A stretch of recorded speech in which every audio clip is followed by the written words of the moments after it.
नमस्कार, आप देख रहे हैं न्यूज 18। मैं हूं आपके साथ मेनका चौधरी और बड़ी खबर के साथ बुलेटिन की शुरुआत। अमेठी के 8 रेलवे स्टेशन के नाम बदल दिए गए हैं। रेलवे ने जारी किया है नोटिफिकेशन। जायस स्टेशन का नाम अब गुरु गोरखनाथ धाम स्टेशन होगा। वहीं फुर्सतगंज रेलवे स्टेशन का नाम तपेश्वर नाथ धाम रखा गया। कासिमपुर हॉल्ट का नाम अब जायस सिटी होगा। वहीं स्वामी परमहंस नाम होगा बनी रेलवे स्टेशन का नाम। मिसरौली स्टेशन का नाम मां कालिकन धाम होगा। निहालगढ़ का नाम महाराजा बिजली पासी होगा। वारिसगंज स्टेशन का नाम अमर शहीद भाले सुल्तान होगा। वहीं अकबरगंज का नाम अब मां अहोरवा भवानी धाम होगा। तो इस तरह से 8 रेलवे स्टेशन के नाम बदले गए हैं, जिसे लेकर रेलवे की ओर से नोटिफिकेशन जारी किया गया है।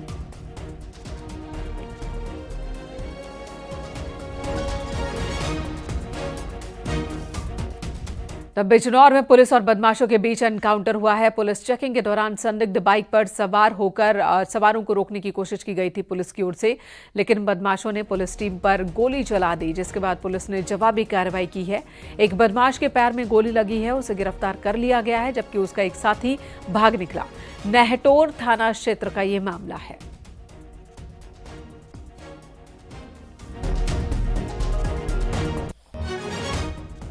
बलिया में अवैध वसूली कांड पर एक्शन के बाद भी तस्करी का खेल रुकने का नाम नहीं ले रहा। बिहार में शराब की तस्करी के लिए नाव पर शराब लोड करने का एक वीडियो वायरल हो रहा है।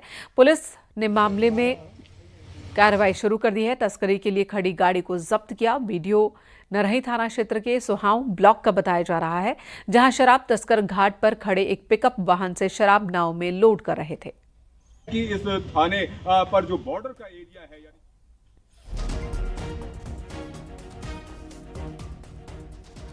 बरेली पुलिस ने जमीन खरीद फरोख्त करने वाले 4 शातिर ठगों को गिरफ्तार किया। इनके पास से फर्जी आधार कार्ड, पैन कार्ड और कार बरामद की गई है।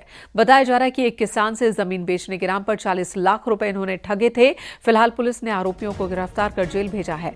पुलिस रिकॉर्ड में चारों आरोपियों पर कई थाने में केस दर्ज है।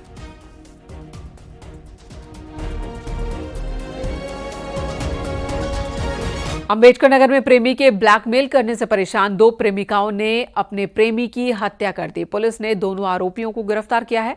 24 घंटे के अंदर ही इस हत्याकांड का पुलिस ने खुलासा कर दिया।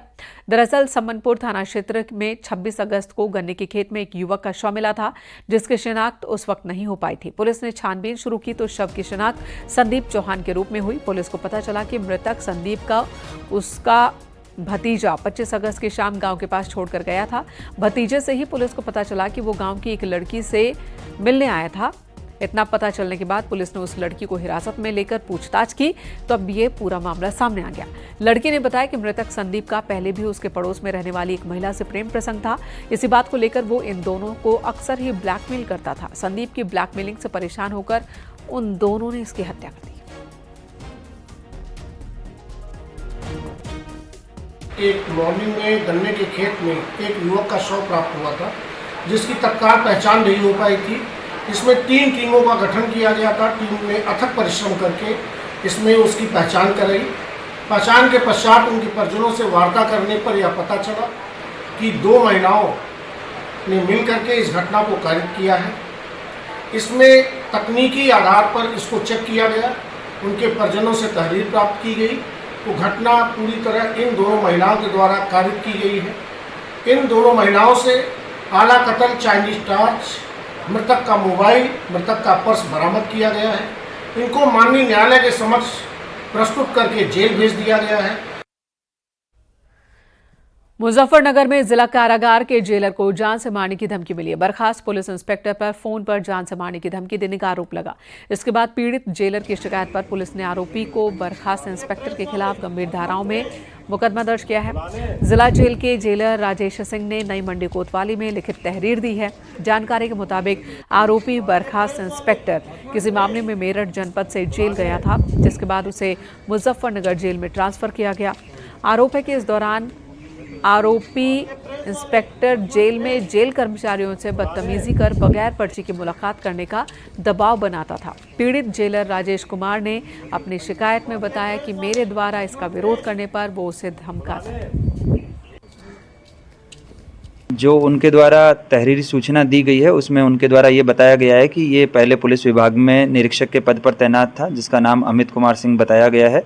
पुलिस द्वारा इसमें प्राथमिकी दर्ज करते हुए जो जितने भी तथ्य हैं उन सभी को ध्यान में रखते हुए इसमें ठोस साक्ष्य संकलित करने के लिए विवेचक को निर्देशित किया गया है और इसमें विवेचना के दौरान सभी तथ्यों पर गहराई से जांच की जाएगी। प्रथम दृष्टया ये पाया गया है कि ये पहले पुलिस विभाग में निरीक्षक के पद पर तैनात था और उसके बाद में मेरठ में ये किसी मुकदमे में जेल गया था, जिसमें प्रशासनिक आधार पर इसको जनपद मुजफ्फरनगर कारागार में ट्रांसफ़र किया गया था। इधर आगरा में नाबालिग से गैंगरेप मामले में पुलिस ने 3 लोगों को हिरासत में लिया। पीड़ित परिवार के तहरीर पर यह एक्शन हुआ है।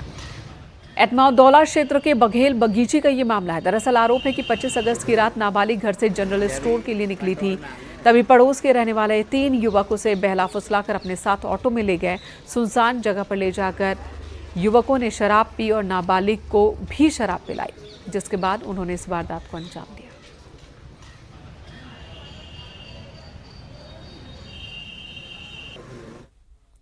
और अगली खबर बिजनौर से, जहां बाइक सवार 2 दोस्तों को रोडवेज बस ने टक्कर मार दी है। हादसे में एक की मौत हो गई, दूसरा जख्मी है। सूचना पर पुलिस गांव में पहुंची, शव को कब्जे में लिया। हेमपुर दीपा थाना क्षेत्र के तिगरी गांव का ये मामला है। रोडवेज बस ने बाइक को टक्कर मार दी।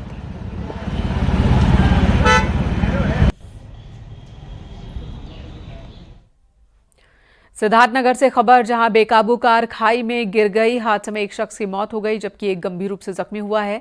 सूचना पर पहुंची पुलिस ने घायल को एम्बुलेंस के जरिए अस्पताल भेजा। नौगढ़ सोहान्स रोड पर बनकसिया गांव के पास ये घटना हुई है।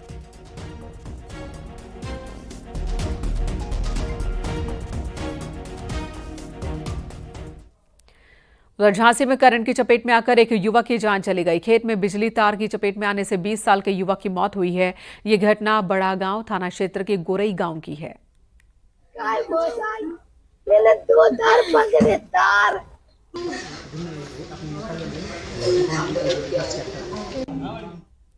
और अगली खबर कौशाम्बी से, जहां स्कूल में कब्र बनाने के मामले में पुलिस ने 2 सगे भाइयों हासिम और कासिम को गिरफ्तार किया।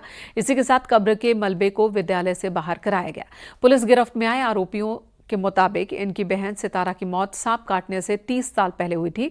उसकी मौत के बाद इसी कब्रिस्तान में उसे दफनाया गया था, लेकिन बाद में ये जमीन प्राथमिक विद्यालय के लिए आवंटित हो गई। विद्यालय बनने के बाद उनकी बहन की कब्र विद्यालय के अंदर आ गई, लिहाजा 2 दिनों की छुट्टी का मौका पाकर पक्की कब्र उन्होंने बनाई है। पश्चिम शरीरा थाना क्षेत्र के अषाढ़ा गांव का ये मामला है।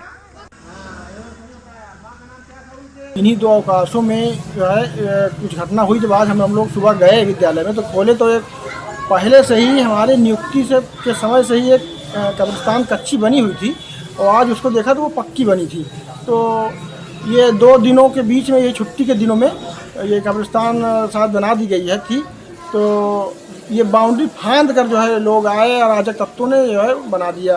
तो हमने जो है इसको पहले जानकारी जुटाई कि किन लोगों के द्वारा है। जब वो पता पाए तो हमने अपने अधिकारियों से जो है कहा, तो उसके बाद हमने उनसे संपर्क किया जो लोगों ने बनवाया। तो फिर जो है हमने उनसे कहा कि इसको हटवा लीजिए तुरंत, नहीं तो FIR हो जाएगी आपके खिलाफ। जो है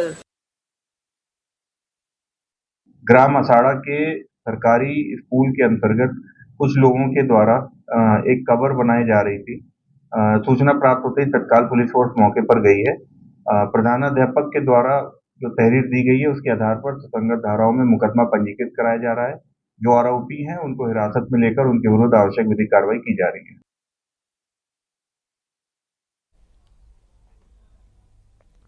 बरेली से खबर, जहां पुलिस ने फर्जी सीएमओ बनकर ठगने वाले को गिरफ्तार किया।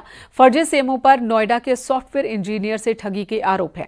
सॉफ्टवेयर इंजीनियर को पुलिस के नाम पर डरा धमकाकर 2,20,000 रुपए वसूले। जब इस पूरे प्रकरण की जानकारी सीओ को हुई तब एसओजी और सदर कोतवाली पुलिस को जांच पर लगाया गया।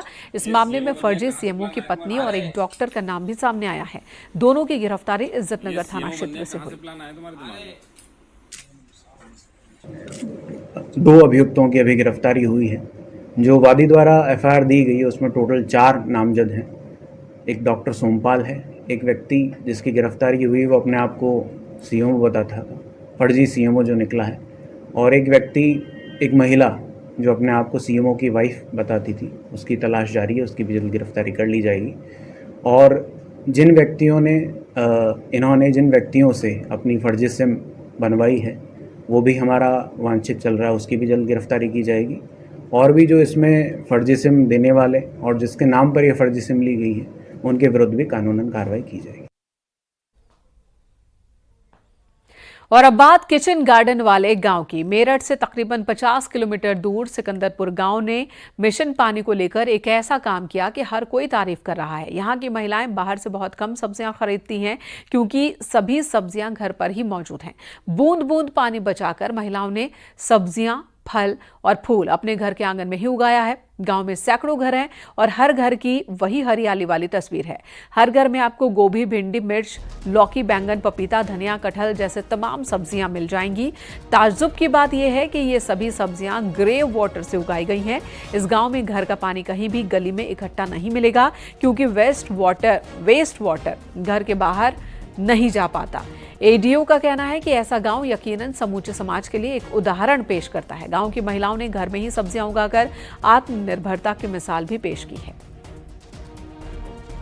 भारतवर्ष ने, जो भारत सरकार ने कल्पना की है कि हमारे ग्राम पंचायतें मॉडल होनी चाहिए, उसमें ग्रे वाटर मैनेजमेंट घर पे ही उसका मैनेजमेंट होना चाहिए, वो बहुत अच्छे से इन लोगों ने कम जानकारी के बाद भी देश प्रदेश के सामने मिसाल कायम किया कि grey water management, kitchen water management, जो किचन वेस्ट होता इस तरह से किया जा सकता। अच्छा, मैं देख रहा हूँ शायद कोई ऐसी सब्जी हो जो यहाँ ना उगाई जाती हो।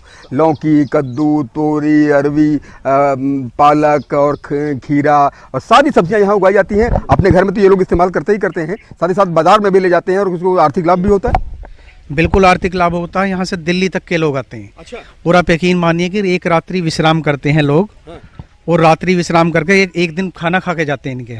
रहीमन पानी राखिए, बिन पानी सब सून, पानी गए न उबरे, मोती मानुष चून। जल ही जीवन है, पानी की एक एक बूंद हमें बचानी चाहिए। पानी की एक एक बूंद बचाने का संकल्प मेरठ के परीक्षितगढ़ क्षेत्र के सिकंदरपुर गांव की महिलाओं ने लिया है। यहां की महिलाएं किचन के वेस्ट वाटर से किचन गार्डन तैयार कर रही हैं। सारी सब्जियां यहां किचन के वेस्ट वाटर से ही उग रही हैं। इस गांव में आपको कहीं नाली देखने को नहीं मिलेगी क्योंकि किचन का सारा वेस्ट वाटर सब्जियां उगाने में इस्तेमाल होता है। योगी कैबिनेट की बैठक में आज 13 प्रस्तावों पर मंजूरी हुई है। इसमें एक प्रस्ताव संस्कृत पढ़ने वाले छात्रों के हित में था। सरकार के मुताबिक संस्कृत पढ़ने वाले छात्र ज्यादातर गरीब परिवार से आते हैं और उनकी स्कॉलरशिप काफी दिनों से बढ़ाई नहीं गई थी, जिसे अब बढ़ाने के प्रस्ताव को पास कर दिया गया।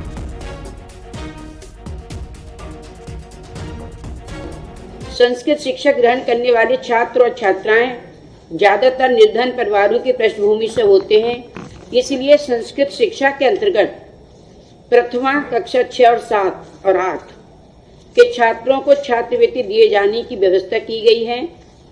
6 और 7 के बच्चों को 50 रुपये जो पहले नहीं दिया जाता था वो अब हमारी सरकार में दिया जा रहा है।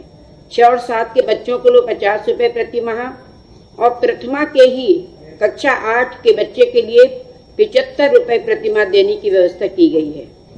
इसके साथ साथ पूर्व मध्यमा कक्षा 9 और 10 के लिए 100 रुपये, उत्तर मध्यमा 11 और 12 के लिए 150 रुपये प्रति माह, शास्त्री के लिए 200 जो 80 मिलते थे वो 200 रुपये और आचार्य के लिए 250 रुपये प्रति माह की व्यवस्था की गई है। मथुरा में जादौन यदुवंश समाज ने विशाल शोभा यात्रा निकाली। ये शोभा यात्रा बिहारी जी मंदिर से शुरू हुई। रहामन पाड़ा, पुराना जीटी रोड, गोवर्धन चौराहा, बरसाना चौराहा, नई तहसील, दिल्ली गेट, सराय शाही, मेन बाजार होते हुए हनुमान बगीचा पर ये जाकर यात्रा समाप्त हुई है। शोभा यात्रा का जगह जगह नगर वासियों ने पुष्प वर्षा कर स्वागत किया। सुरक्षा के मद्देनजर पुलिस फोर्स की भी तैनाती थी।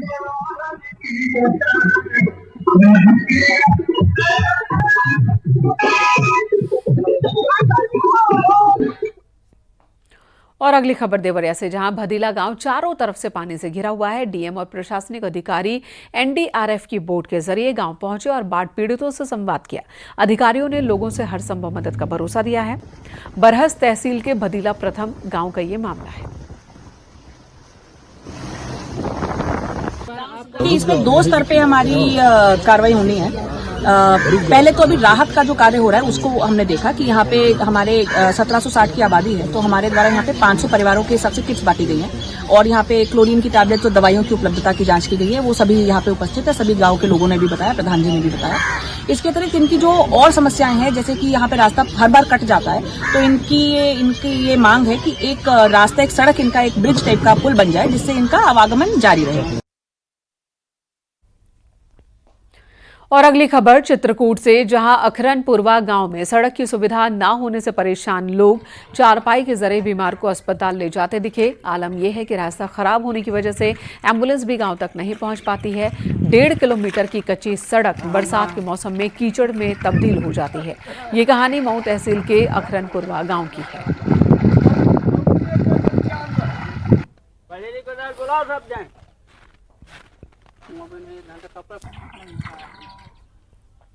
उधर लखीमपुर खीरी में क्रिसमस के मौके बफर जोन की रेंज परिसर में बार बालाओं से अश्लील नृत्य करवाने का एक वीडियो वायरल हो रहा है। इस तहसील परिसर में लोगों ने जमकर प्रदर्शन किया। आरोपी रेंजर को सस्पेंड करने की मांग की गई है। लधोरी रेंज के रेंजर फारूक जमाल पर हिंदू धार्मिक भावनाओं के साथ खिलवाड़ का आरोप लगा है। प्रभागीय वन अधिकारी दक्षिण खीरी ने बताया कि मामला संज्ञान में आ चुका है। उन्होंने कार्रवाई का भरोसा दिया है।